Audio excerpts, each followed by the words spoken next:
name's Ruth Potts, with Molly Conisbee on behalf of Brentford and Roses, and we've been working with we can't hear. Okay. The microphone, please. The microphone doesn't do anything. Can you hear me now? Yes. So this microphone doesn't work, that one does. My name's Ruth Potts, and I've been working to help organise today. In fact, Molly Conisbee has done most of the 68 work. And I'm delighted, absolutely delighted, to welcome Sheila Rowbotham and Hilary Wainwright, who are going to share feminist perspectives on 1968.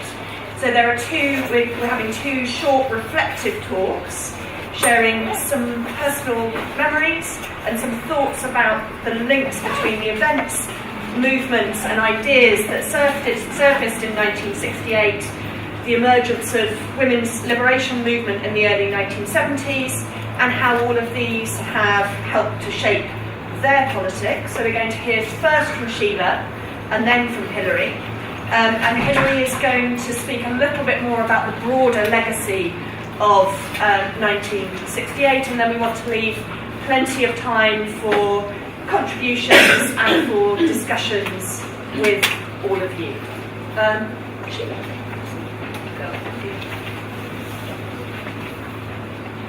Well, can you hear me? Yeah. It's funny being a historian, because you think when you're studying things, oh, if only I was there, I could really find out what was going on. But actually, being there doesn't necessarily mean that you really understand what's happening, and you certainly don't necessarily understand why things happen at a certain time, and I think that's one of the most difficult questions.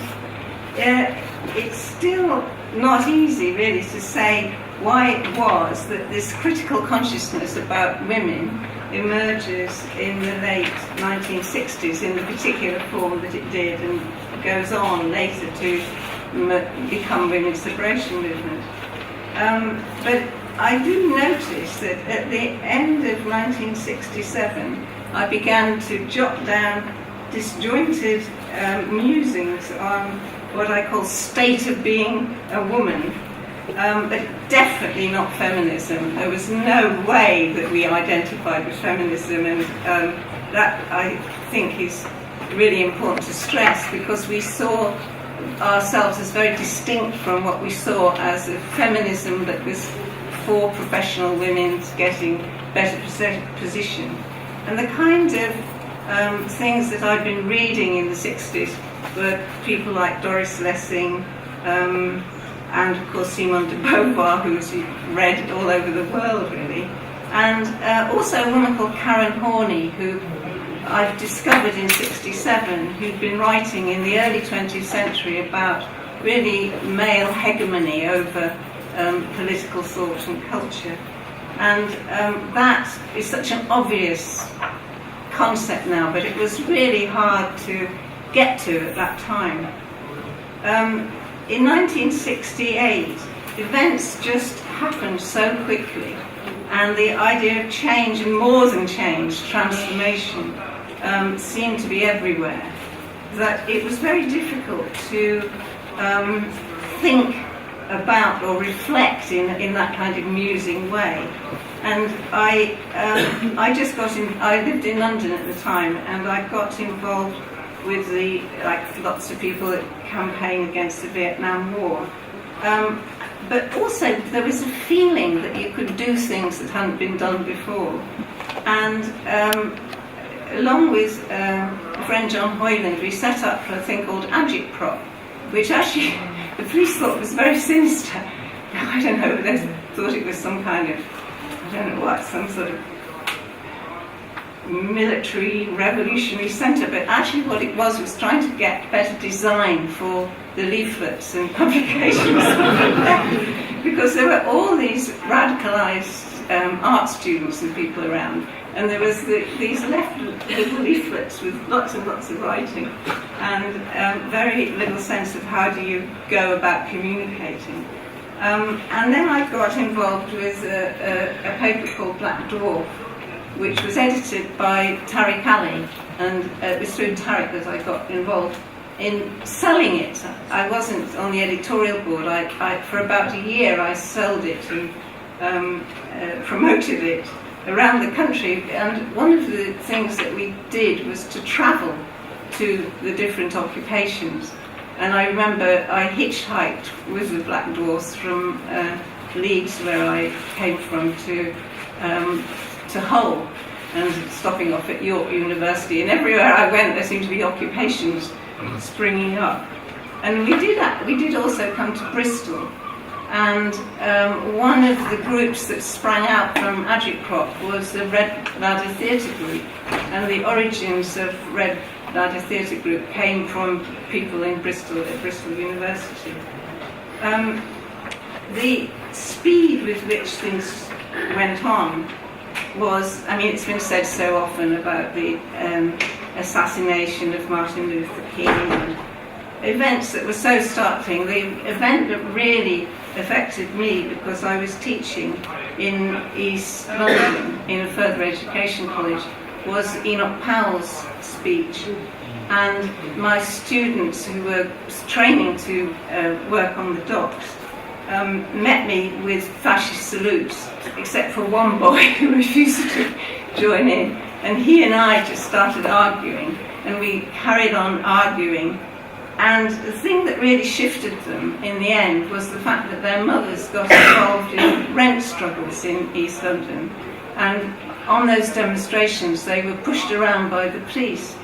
And that experience made them really angry. Plus, we were saying, look, Enoch Powell supports unemployment. And that was something that they couldn't conceive, that anyone would advocate unemployment, because they were young and they were used to full employment and they were very confident.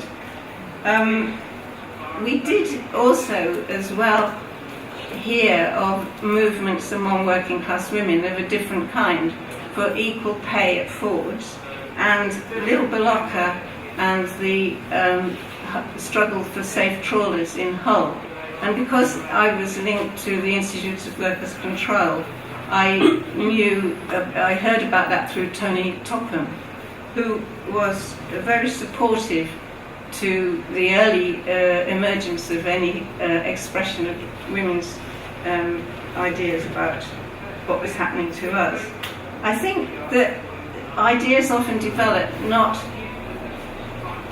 in a sort of smooth way, but because you're faced with such extreme contradictory things. I think for example, the boys that I was teaching, they liked me, and yet I belonged to this lot that they were kind of thinking, these hippies and people that they were thinking, beating up. And then when their mothers were then treated by the police in a rough way, that made them really question. And I think it's out of those contradictory moments that ideas spark, and people say, well, why? One of the things that was really stressed in my memory was the lack of hierarchy and the importance of participation and the importance of agency.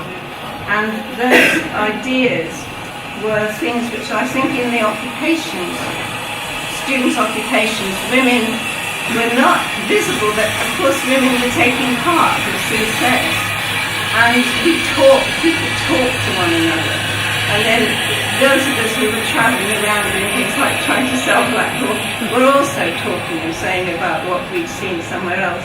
And it was out of those discussions and a new language of politics which we could get through the civil rights movement, and then from the Paris students who had a language of subjectivity and desires and thinking about what do you want inwardly rather than what you thought you ought to know about Lenin, meant that when eventually, after I wrote a very, very rude verse, because some people had jokingly said, two men said we should have pin-ups in the Black Dwarf to get the circulation up.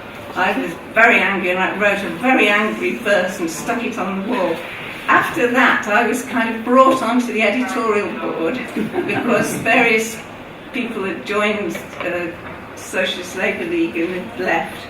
I was then sort of commissioned to do an issue on women, and it was a year of the militant woman, we called it. And a man who was on the editorial board was to write the main theoretical article because he'd read Wilhelm Reich. But I was so busy. I did this and that, and I got Audrey Wise to speak on right on equal pay. And so by busying myself, I managed to fill up quite a bit of space with things that I was interested in.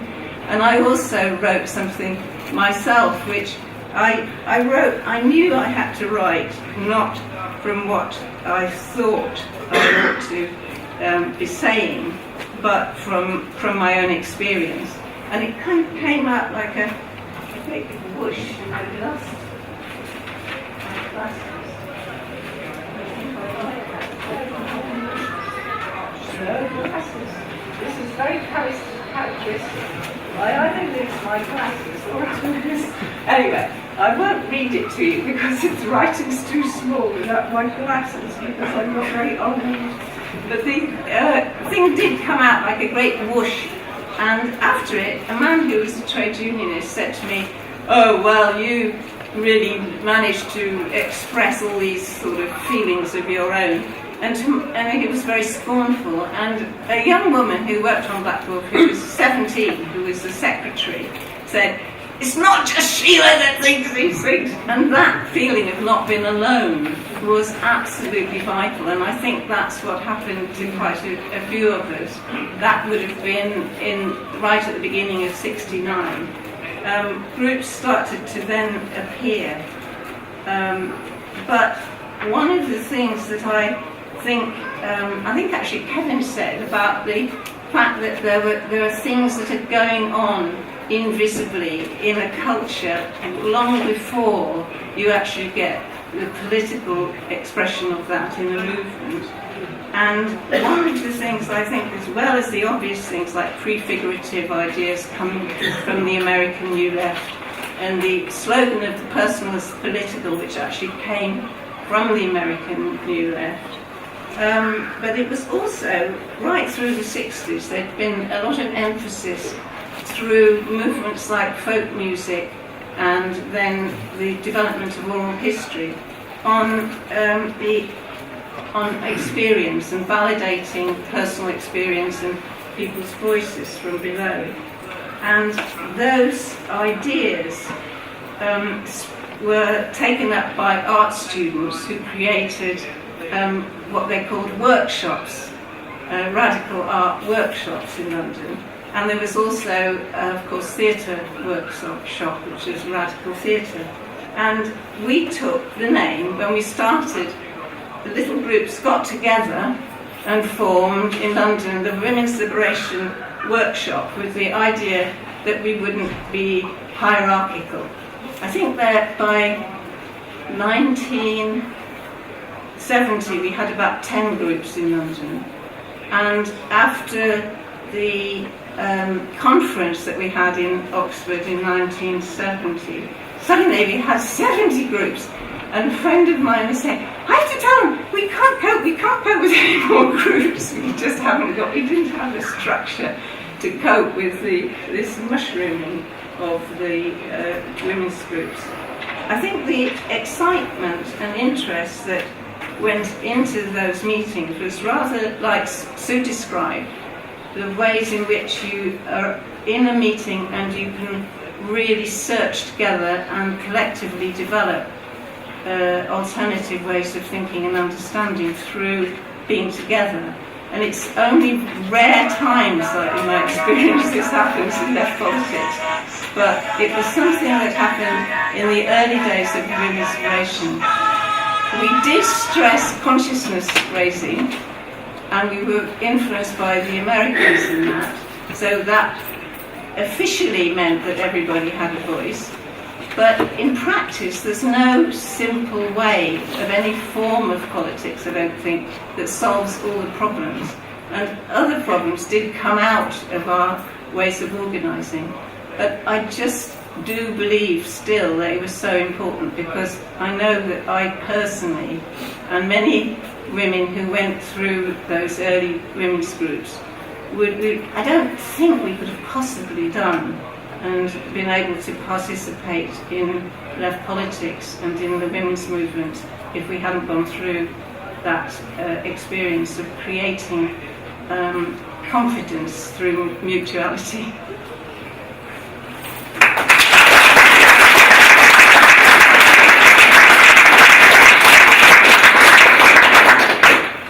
So I'm sure many of you will have questions or observations, but we're going to save those. We're going to hear from Hilary next and then have a conversation once we've heard from Hilary. Thanks. Well, firstly, it was so wonderful to come in and hear Sue talking about Bristol, and then Ellen Malos to come and talk about her experiences, and Kevin too. So I'm very excited to be here. So thanks to all the organisers, Molly and Ruth and Roger and others. And so I've got a particular experience of Bristol, because I suppose for me 68 was in a way first and foremost about a break from normality, and then about change and challenging authority. And the Bristol occupation sort of combined both, because part of my family live in Bristol, my aunt and uncle, who sadly died. But anyway, so I just assumed normality in the sense that I assumed I could stay with them. I was at Oxford, which is quite nearby, and we'd begun our occupations and things. And I suppose we just presumed that we should travel and exchange our experiences. So we came along, and I remember the occupation, not in detail, but I just have a sense of it and the sort of excitement of a movement that was growing, just springing up. And then I went back to stay at my aunt and uncle's. And my uncle was absolutely furious. It was like he was quite a nice, avuncular person normally, and certainly my aunt was always friendly, and she kind of welcomed me just because she was a welcoming person. But he was like almost, shutting the door, because they lived in Clifton, and he was a sort of member of the Bristol establishment on the committee of the zoo and all this, and a sort of professor or something of dermatology. Anyway, it's sort of like, you cannot come. I mean, this is just like not on. You can't come to the occupation and come here. Anyway, in the end, I stayed, and my cousin tells me about how she got the impression, that I was this completely wild person. She was told to bring me up a cup of tea, not by me, but my lovely aunt. And she thought she'd go into the room, and there'd be this sort of chain-smoking, sort of, manuscript writing person. There was me, in my old-fashioned Victorian nightie that we all wore then, and just wanting a cup of tea, Anyway, so I had that sense of the sort of break from normality, but by then I'd learnt to question authority. I'd got no sense of authority, whether it was my uncle or the university, or to ever having any hold on me.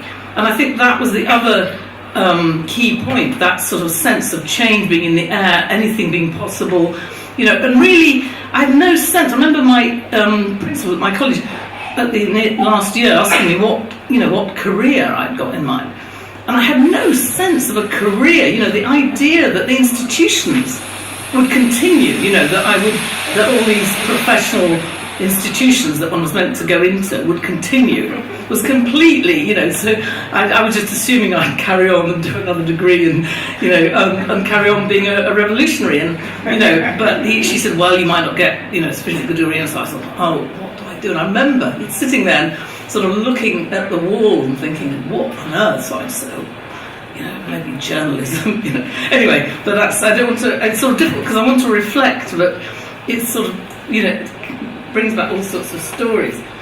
So there was that sense of change being in the air, and I suppose the other thing, trying to think about why, why was I so kind of open to being involved, because I did completely immerse myself, and any studies and sort of normal things just went completely by the way.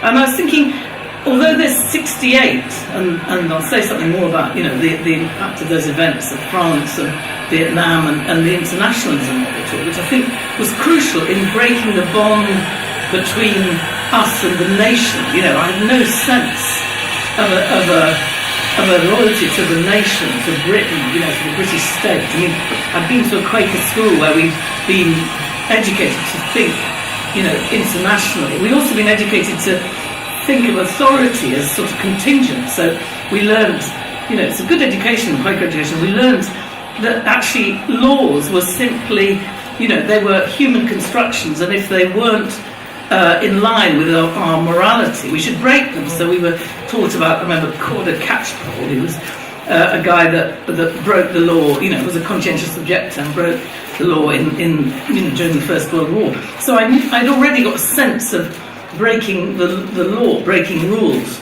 was okay. And I think for me, I suppose the experience of being a woman as a kid and rebelling against that, I wanted to be a boy, I wanted to climb trees, I wanted to do things in my own way.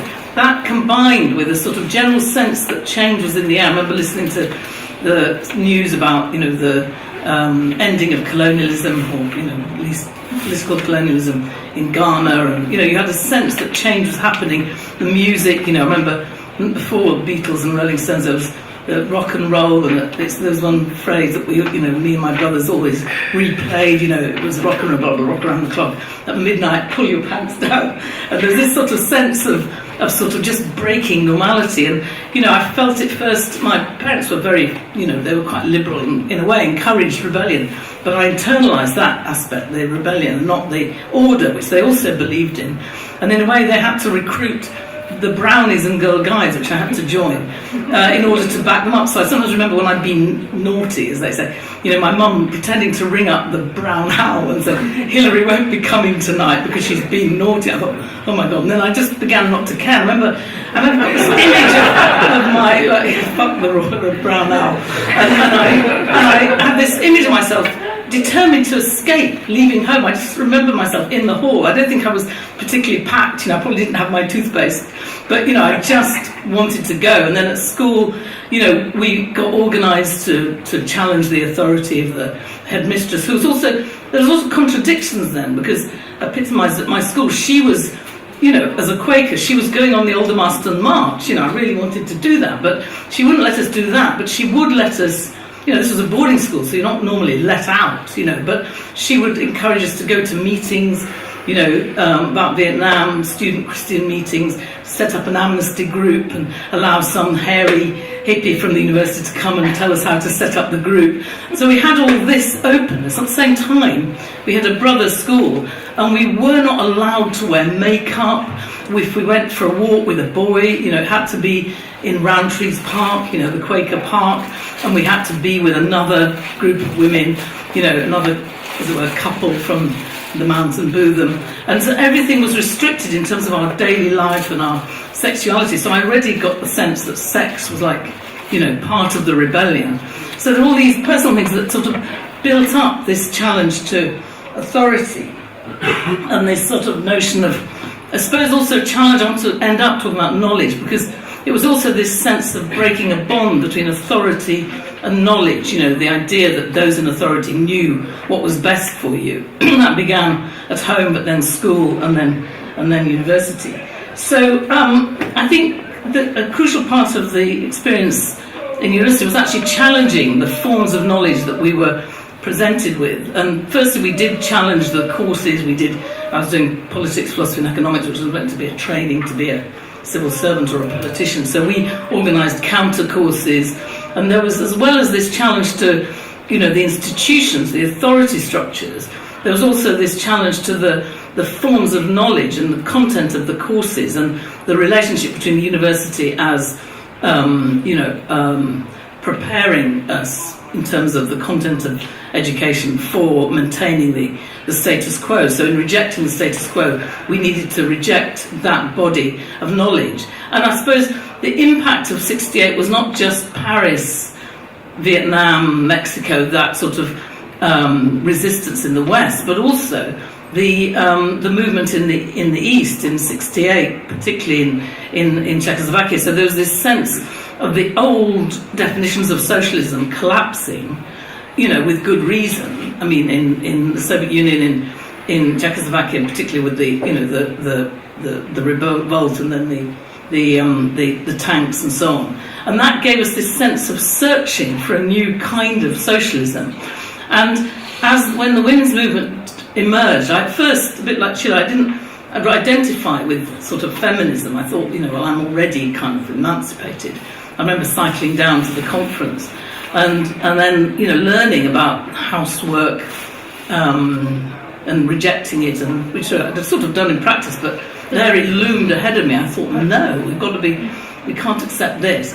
And the sort of female orgasm and all these things which sort of made me interested and think, no, I need to be part of this movement. And I think this also relates, I very much echo what Sheila said about this sense of not being alone. And sometimes I read stuff now about 68, which is saying it was the beginning of a sort of individualism which led to, the market and to Thatcher and so on.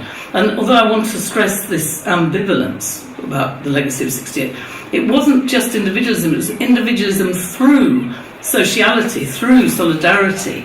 And that was key. And in a way, it was trying to develop a different understanding of the social and of the democratic and of the public. And I think in a way, just quickly moving in my last 4 minutes to the sort of legacy, I think that it was, politically, and I think it was an important legacy politically, I feel it gave us a glimpse of change being possible. 68 in France was almost overthrowing the old order, and it was actually partly the Communist Party that kept the old order in place.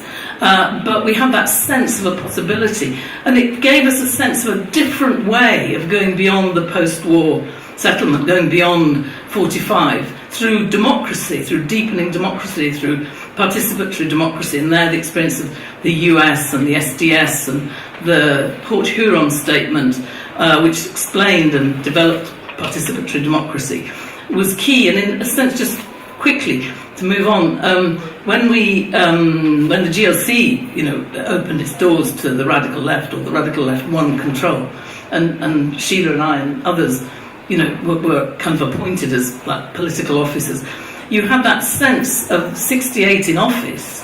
Now, I won't say fully in power, but what that experience was about the combination of a different kind of government with social movements and an extra parliamentary struggle, and with a different understanding of power. Power not just as domination and controlling the state, but power as transformative capacity, the transformative capacity that people discover through struggle. And it was how that combination can be made that was key to the GLC. Of course, it was abolished. But I do think that although we have to face the defeats that took place, sort of, as it were, behind our back, the globalisation of the market, there was also a sense of, a bit like a mountain stream, that we were blocked by a social democracy across Europe that had a vested interest in the old order, not just in a good sense of redistribution, but in a sense of the institutions and the need to keep them going even through an alliance with the private sector. But we were blocked, but a bit like a mountain stream, the ideas of a different understanding of power and a different understanding of knowledge, that actually the knowledge that comes from experience, tacit knowledge, we'll talk about it a bit later when we talk about workers' struggles with Roger, all that continued, and I do feel that is bubbling up now with the Corbyn sort of developments. I agree with Sue very much about that, but it's still, there's still a tension between that new understanding of power, which I don't think the New Left Review didn't really understand, that democracy from below, that understanding of knowledge. They had still quite an elite understanding. They were like a government in waiting, and a sort of new understanding of that. And on the other hand, a sort of loyalty to the 45 model of socialism, which, we've got to say, that we need that redistribution. There are lots of ways in which we need the state. It has powers that we don't have through social movements.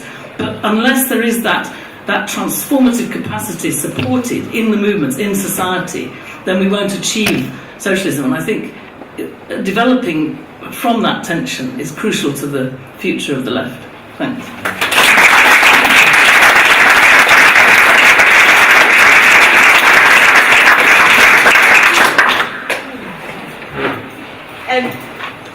So I'm sure and I hope that there are, so firstly thank you to Sheila and to Hilary for sharing those really enlightening reflections on the legacy and the impact, the long-term impact of 68 in terms of what the experience of the process did to the people who were involved and how that was then contagious.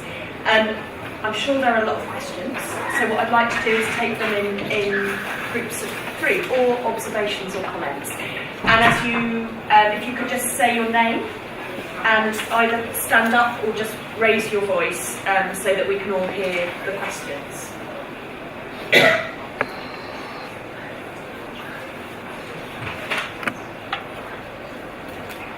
Or criticisms. My name's Matt Clement. I teach at one of the new universities, but I was interested in the whole feminist question and what we can say about that now compared to the 68 experience. I recently read one of Sheila's books, Hidden from History, so I'm about 45 years late on reading that book. But I found it very interesting because what it seemed to bring out, which I think relates to the 68 thing as well, is she talks about how feminists, for example, in the 1930s, when people fight for liberation in the 1930s, didn't identify with the feminism of the earlier period because they characterised it a certain way. You gave the example of how people didn't relate to feminism in the 60s because they saw that as being some sort of just about an elite group, not about working class women, etc. So, I've certainly noticed in my university when I'm teaching about some of those issues, teaching social science, that a lot of the women students, again, quite anti-feminist in terms of what they think, how they express the statements. But of course that's because they don't fully recognise, if I don't sound patronising, they don't fully recognise the games that they're standing on, etc. And therefore to them the way the movement's been characterised to them doesn't seem to make sense. They've got to remake it in their own way, which of course I feel over the last year or so they have been doing that much more. So I'm just like to comment about that sort of stuff. Great. Thank you. Any more? I really agree with everything that was been said. Thank you very much, both of you. And I feel it's really important in terms of historical periodisation to recognise that difference between the key shift moment in the UK of 1771 that doesn't actually run parallel with the liberational movements of the 60s. It's a different shift.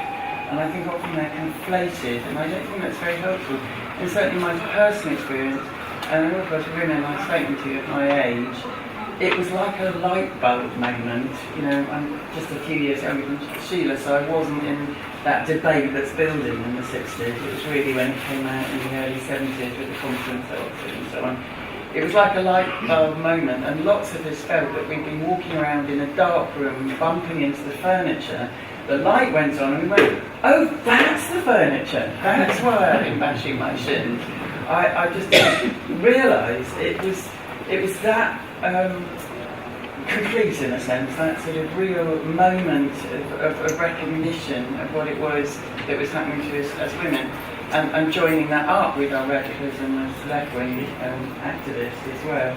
So it's a point that I feel is often overlooked in the way that history is written, that moment in Britain was a bit later, and we have to understand that. Would you agree? Possibly waiting to just get one more reflection and then was there, do we have another question, or should we? Got one question at back and then we'll reflect back. It's a sort of comment. No, it's just a comment.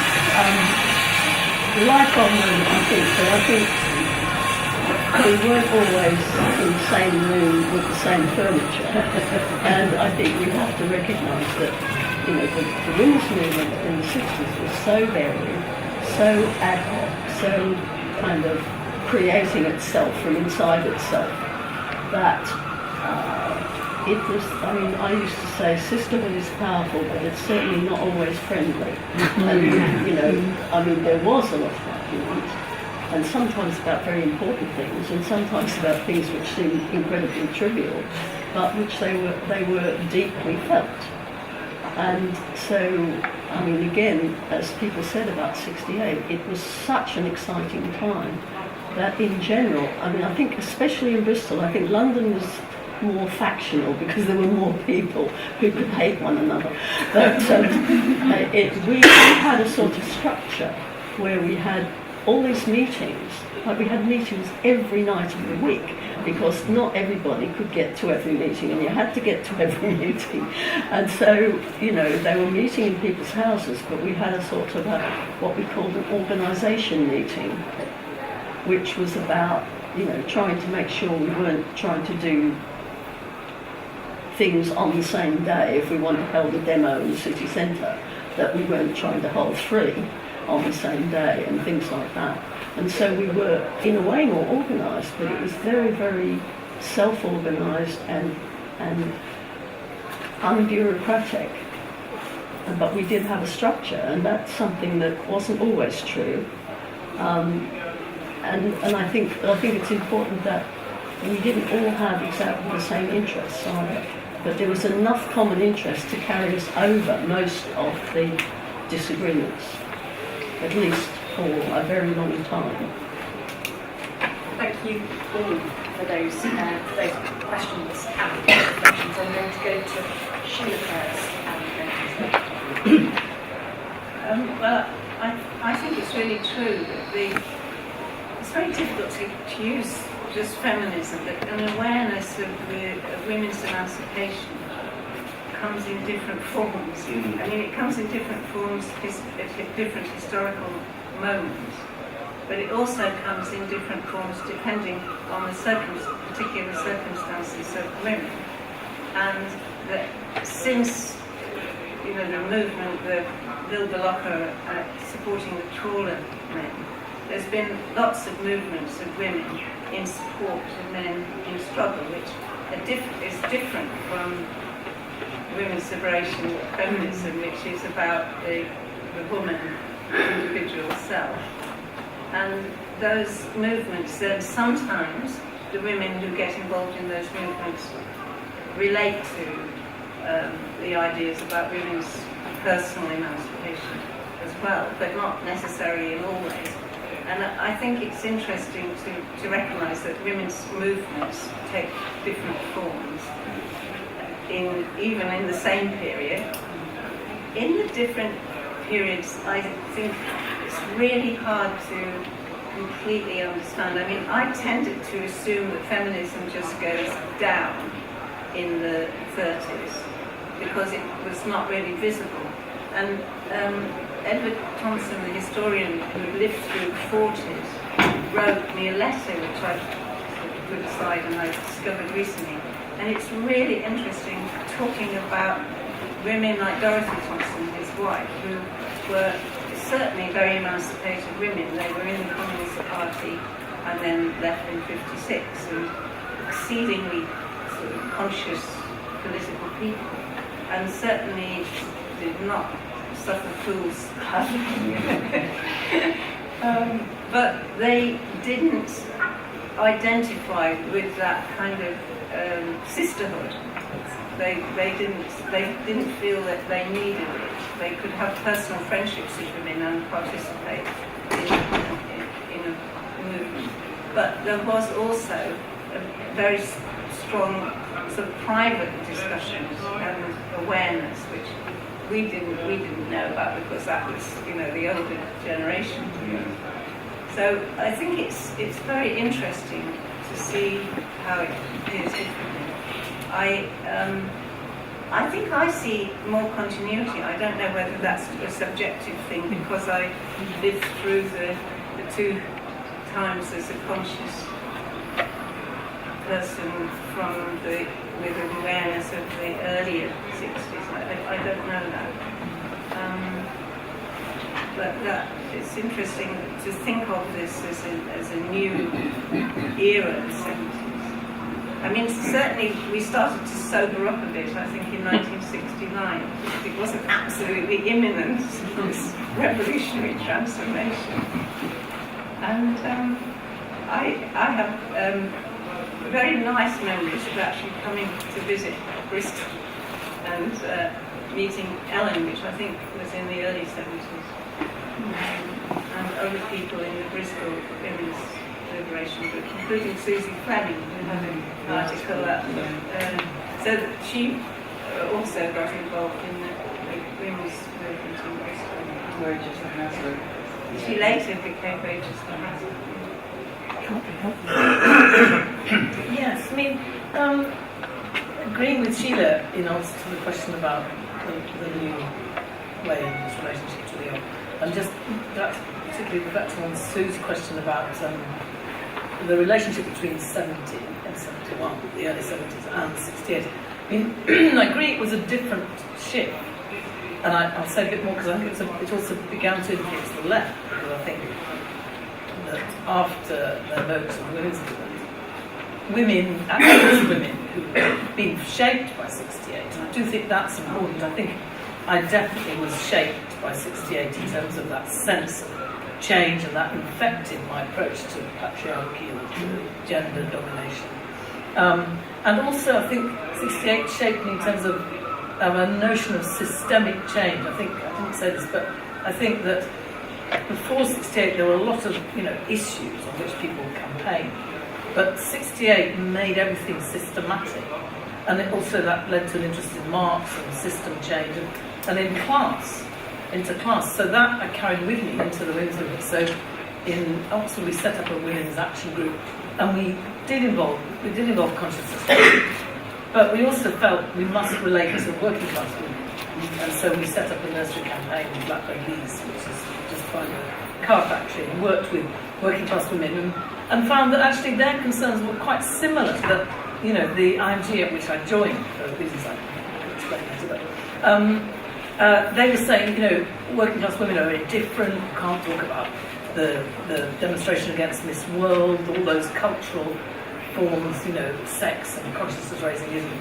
the big issue. But actually the women with whom we were campaigning for nurseries, they would tell us about, one of them had a caravan where she conducted a fair. The other, all of them, really, when they saw the demonstration, they were fantastically, uplifted by it. So there was actually a lot of commonality, less disagreement. So I think the continuities were there as well as the shift. And I think the shift is important because I think we were quite wary of the left. Even though I was in the IMG, and my feelings were more with the women's movement. And we had a lot of emphasis on the autonomy of the women's movement, from which we would then engage critically in the left. And I was very uneasy about the hierarchies of the Trotskyist groups. I joined because of their internationalism, but I can discuss that later. But I think then, in a way, feminism began to reflect much more on the processes of the left. So we talked much more about challenging the hierarchy, the forms of authority that were being exerted, and where that eventually led to me working with Sheila, which is Beyond the Fragments, which is a sort of attempt to draw from the experiences of feminism for a new kind of left. It wasn't just, sometimes women and men tend to kind of, if you're a feminist, they assume that you're interested simply in gender and want you to talk about kind of like women. Whereas actually, sometimes you've got more to say about the left, as, in terms of its processes and so on. I think in that sense, the shift. It's time for the book club. And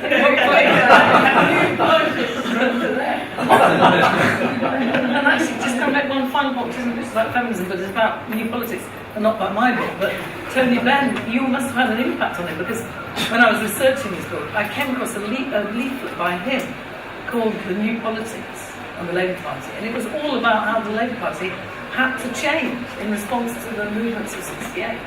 So he was kind of alert, and that was part of his radicalisation. So I think just as his visit to UCS changed him, I think his visit to the occupation must have changed him. So I think we've got time. I'm sure we could talk all day and beyond, but we've got time to get to two more questions. I just wanted to pick up on, I think, something we both kind of related to, perhaps Sheila a bit more explicitly, about this idea of the validation of experience coming out of 1968 into the 1970s. Obviously in the women's liberation movement, but I guess also in sort of terms of history from below and oral history and social history, and all about the importance of that experience as kind of challenging knowledge, but also as a starting point for politics, for rethinking socialism. And the question of whether that, that idea, the question of experience, because I guess all in the a lot of the stuff that was written in the 1980s, 1990s sort of dismisses experience. That actually, I think under kind of Thatcherism and that ideology, people are just kind of repeating a kind of ideology, and that it's not the starting point we should begin. It's something else. It's like language or whatever. But I wonder whether we should still see experience as kind of more fragmented and autonomized than we all are now, as a kind of starting point for rethinking left politics, I suppose, and how that kind of fits into the meaning now of 68. And, people talking about their experiences of 68 here, and that kind of and the meaning of it. And mine sort of has to do with the relationship between what was perceived as a sexual liberation starting roughly about in Tolkien in the early 60s, and generally it's sort of seen to be kind of favoring men. But out of that, I'd love to hear about the experience of your personal experience of women starting to think about their own sexuality and not just being there for the pleasure of men, but the ability to take control of their own sexuality in connection with what was going on in 68 America.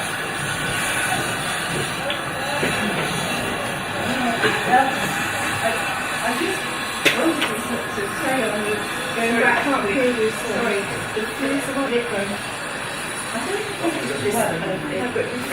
That's for the camera. Project.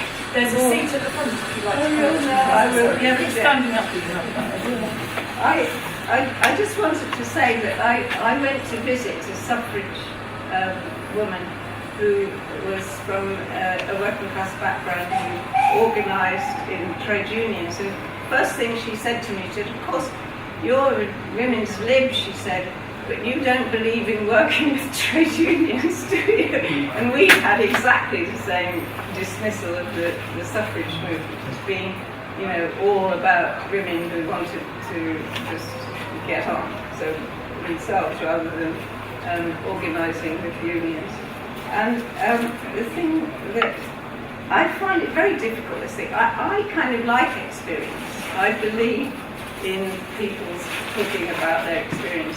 And I can also recognise there are some problems about it, particularly when you're trying to remember things. And I've realised I pride myself on having quite a good memory, but on about 2 occasions recently I've discovered I've had completely wrong memories about things that happened in the early days of the women's movement. So I think there is a problem in it, in just simply unquestioningly accepting your own experience.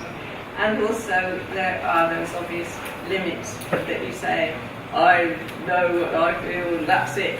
So that I think that you can have a kind of way in which it becomes a block as well. And it's how do you challenge that haughty control over the broader ways of thinking, which are very much part of our class and hierarchical structure. That how do you challenge that while at the same time questioning how those people are presenting themselves as the norm or the hegemonic control. I think it's really difficult and it has to be done each generation. But it was something that we were really conscious of, partly in relation to men, but we were aware of it also in terms of class and also race. And the early women's liberation discussions about sex were quite confused actually about our own sexuality, because we got this myth of the vaginal orgasm pamphlet that came from America, and it didn't seem to really tie up with anything that I actually felt. I remembered that.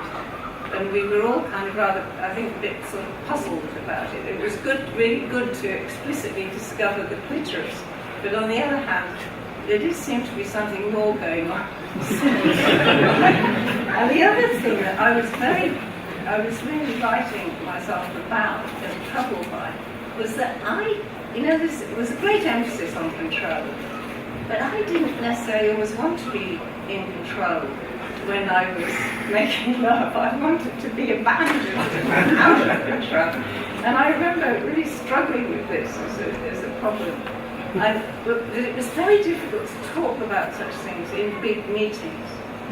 And the people who often initiated discussions about sexuality were lesbian women, because I knew in London. And one time there was about 100 of us, and we were meant to be talking about sex.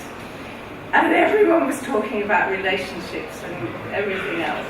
And B. Campbell said in B. Campbell voice, I don't know if you know her voice, but it's pretty kind of like this. She said, we've got to get down to the nitty-gritty.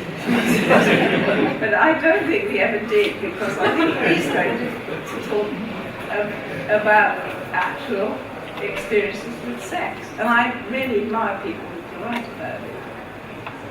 But as one of the things that we haven't mentioned in the experiences that also contributed was gay liberation, of course, as an experience coming in to politics and asserting itself in the early days. Which I know Jerry's was very much part of. Okay, I'll be very brief. So I'll be very brief about the sex thing, because I agree with Sheila. And my personal experience was, in a way, it was quite important, sort of part of becoming involved in the women's movement, sort of personally, because I was very involved in the left, but I did feel, even though I wasn't a silent sort of person, I was quite stroppy in generally. But actually, I found in left meetings I was quite silenced. There might have been people there, and I would think about it because there are people there I fancy, sort of shy, and so somehow the context of personal relations in the political framework did kind of silence me and make me feel not in control. So it was thinking about that and the space to think about it, which wasn't just in consciousness raising groups, but our friendships were kind of shaped a bit by that sort of recognition of the personal being political. So one would discuss through why one felt like we did.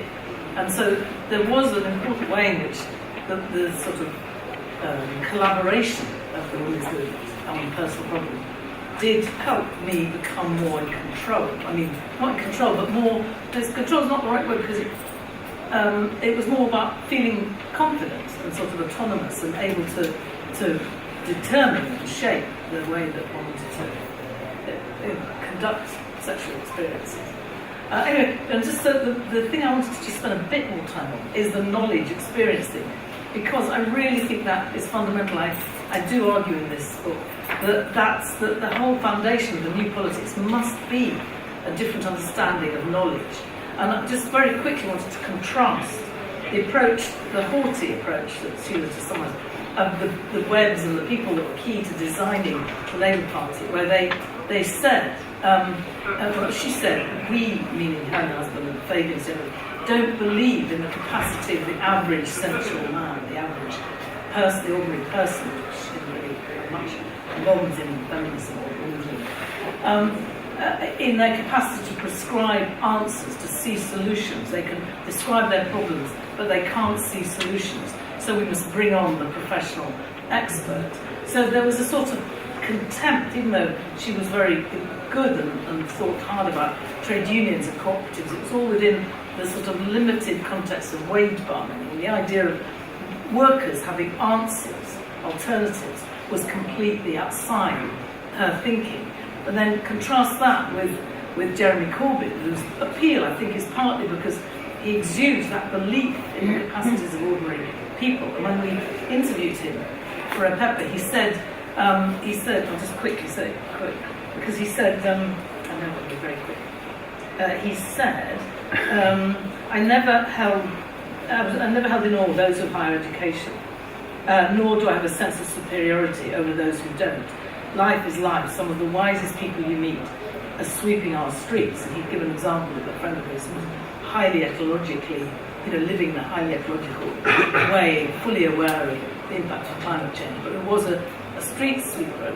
There is a sort of sense in which that that belief in the capacity of ordinary people, now reflected in a view of nationalisation that must be based on workers' involvement, workers' democracy, which should be completely, excluded in the 45 sort of model, is fundamental to the new politics, which is emerging, but I wouldn't say is strong. It needs to be developed. So I do think your point is, but also just finally accepting Sheila's points about the limits of experience on its own. I think that points to the importance of ways of organising that bring together these different forms of knowledge, so it's like a collaboration between the knowledge of experience that you find particularly in movements and the knowledge that exists more historically in parts of the state and parts of academia. So different kind of collaboration than existed in the old sort of models on the left. So I'd like you to join me in wholeheartedly agreeing with